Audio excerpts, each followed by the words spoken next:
Hey y'all, welcome back to my channel, or welcome if you're new. My name is Kim, and in today's video, I'm going to be sharing with you how I disinfect my home. So let's go ahead and get started.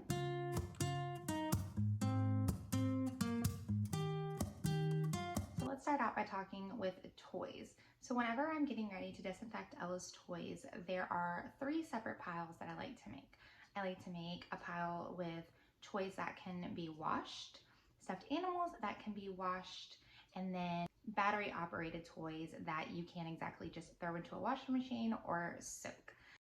If there's anything that is like a larger than life toy in your home, for us, we have this little Laugh and Learn Smart House for Ella, and I went ahead and just got down there with some Clorox wipes and made sure to wipe every single inch and crevice and nook and cranny that that thing had. Any kind of toys with intricate spaces, I will go ahead and use my disinfecting spray. It just makes it a lot easier. Germs and bacteria love to hang out in those little bitty crevices, and if you can't reach them, the disinfecting spray is a great option because it will just disperse evenly or all throughout the toy. And then I will disinfect using Clorox wipes or my Lysol hydrogen peroxide spray to go ahead and disinfect whatever the toys have been sitting on. In my case, I used the cube storage, and so I wanted to get in there and make sure that that was nice and sanitized and disinfected before I put our clean toys back onto a dirty surface.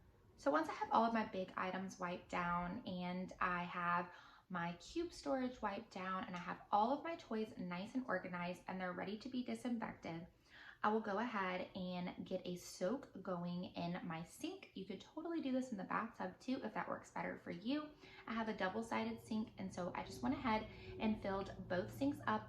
I do use exact measurements for this because I want to make sure that I'm doing it correctly, and you're going to want to use 3/4 cups bleach to 1 gallon of water. 1 gallon of water is 16 cups. That'll just save you some math right there. And so I measured that out exact before I added the toys in. Once I'm done letting the toys soak for 10 minutes in this bleach and water solution, I transferred them all into a mesh bag, and I went ahead and just threw that into my washing machine. This works the same if you'd like to just go ahead and do it in your dishwasher. Just make sure you have that mesh bag so no toys get thrown everywhere or dropped or possibly melted, especially in the dishwasher with the super hot heat setting that you might have on there. I went ahead and used my True Earth laundry detergent for cleaning these toys after I was done disinfecting them. I just wanted to make sure there was not going to be a harsh chemical residue on there. And so using my True Earth gave me a little bit of a peace of mind because it is a 100% chemical-free laundry detergent. And so I went ahead and stuck a little strip in there and just washed that on a normal, delicate load. Once my toys were done washing, I went ahead and just laid out a towel on my kitchen table, dumped all the toys out on there, and let them dry overnight. Next up, we're going to talk about electronics. So we all know that electronics can hold a lot of bacteria. It is a fact that your phone has more bacteria and germs on it than a public toilet. Yes, it is true. And it makes sense because I think that a lot of people really overlook this.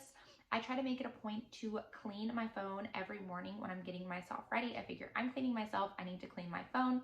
And you can definitely use alcohol for this if you like, just straight alcohol, or you can run a Clorox wipe over your phone. If you have a smartphone, I have an iPhone, and it works just fine. Doesn't leave any kind of streaks or anything like that on it. And next up is your laptop or your computer. I like to go ahead and wipe out the outside, the keypad, and my screen. I checked with my manufacturer, and my laptop does allow cleaning with Clorox wipes. Just make sure that you check with your manufacturer wherever your technology, your electronic is from, to make sure that it's not going to mess up your computer screen when you are disinfecting. But it's super important, especially if it is a touch screen. We all know that doorknobs and light switches have to be cleaned. That's kind of just like a no-brainer when it comes to disinfecting. Everyone automatically thinks, okay, doorknobs and light switches. But I think a lot of people do forget to get your outside doorknob too. So not only your inside doorknob where you're walking out of your house, but when you're coming back home and you're walking inside of your house, you want to make sure that that side of the door handle is nice and disinfected, because who knows what you picked up while you were out.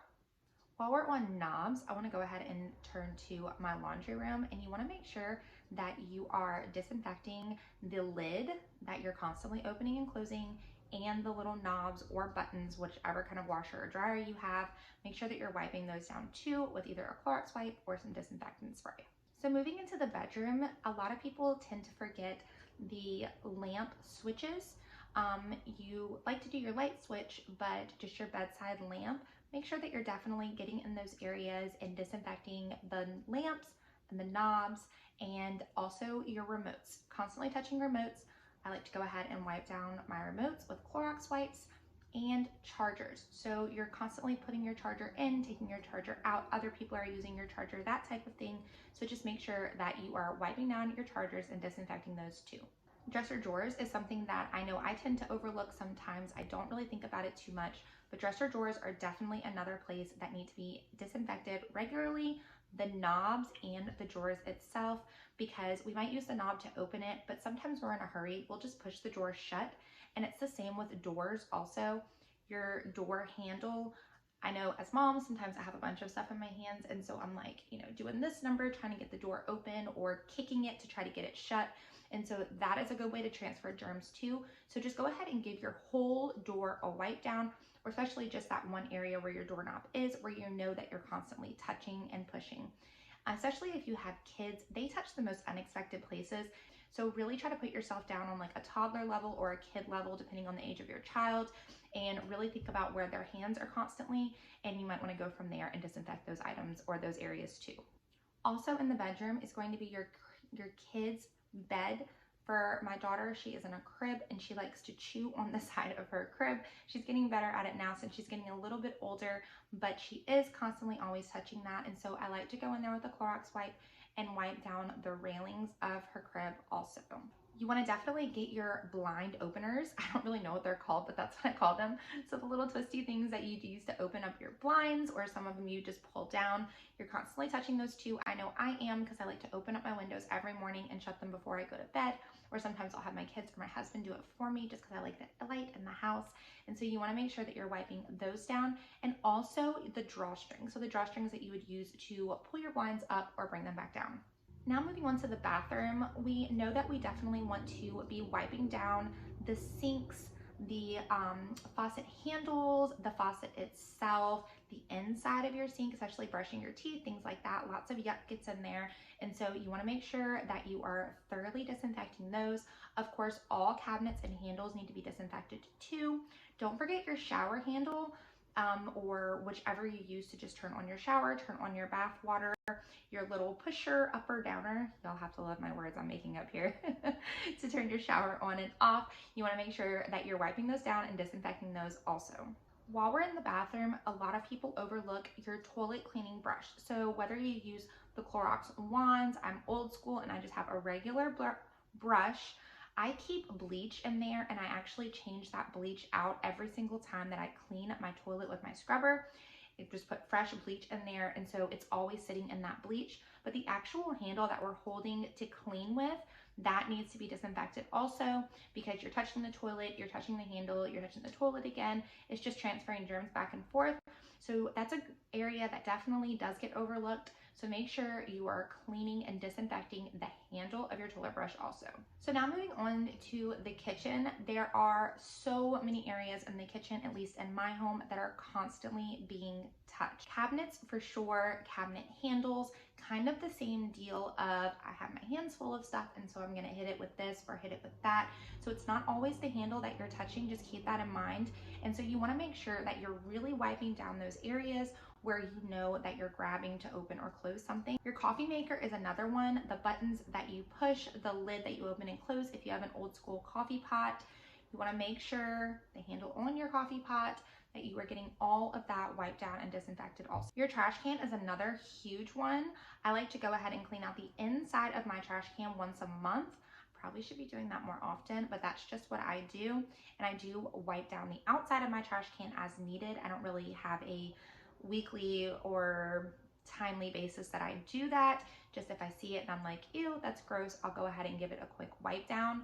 But I do like to come and spray it off with some disinfectant spray every once in a while, just when I'm thinking about it. My toddler is obsessed with the trash can. It is so disgusting, but she loves to put things in, take things out. Oh, it's the worst. Knock it over. That's just what she does. And so her hands are constantly on that trash can, and I just want to make sure that it's clean because her hands are always on it, and there's only so much that I can do. And the last place that I want to touch on is going to be your broom, your mop, and your vacuum handles. So we're always touching those, cleaning, and you should be washing your hands as you clean. I like to do it anytime that the rule of thumb is every 20 minutes for 20 seconds. So if I'm doing like an all day clean with me, I will wash my hands every 20 minutes just because I'm not sure what I've touched, what I've picked up. I have kids, I have a husband who works at an oil refinery, and so he's always bringing home guck, yuck, all kind of stuff. And so I like to wash my hands every 20 minutes for 20 seconds. But that brings me back to our vacuums and our mops and our brooms. You definitely want to make sure that you're disinfecting those handles on those things also. A couple more things are going to be your bedding. So we wash our bedding once a week, and I like to go ahead and put that in the washer on hot water. I do this with my towels too, and I actually add bleach to my bleach dispenser. I know now there's like some super fancy disinfecting laundry stuff that you can just add straight to your washer. So if you like that better, by all means, do what works for you. I'm good with Color Safe bleach. I feel like bleach is just what I grew up on, and I was kind of grew up in an old school type of way, and when we needed to disinfect, we pulled out the hard stuff. So that is going to be it for today's video, y'all. I really hope you enjoyed it and you got some cool tips and tricks to disinfect and sanitize your home. We could always use this no matter what is going on outside in the world. Cold, flu, viruses, it will always be around, and so it's good to be proactive on these types of things. If there's anything that I forgot that y'all can think of, definitely let me know down below. I am not an expert by any means. I've just take what I've learned from being a homemaker, and I wanted to share it with you guys. So I hope you enjoyed it. If you did, give me a big thumbs up. Drop me a comment down below, even if I didn't forget anything, and let's chat. And I'll see you on the next one. Have a blessed day.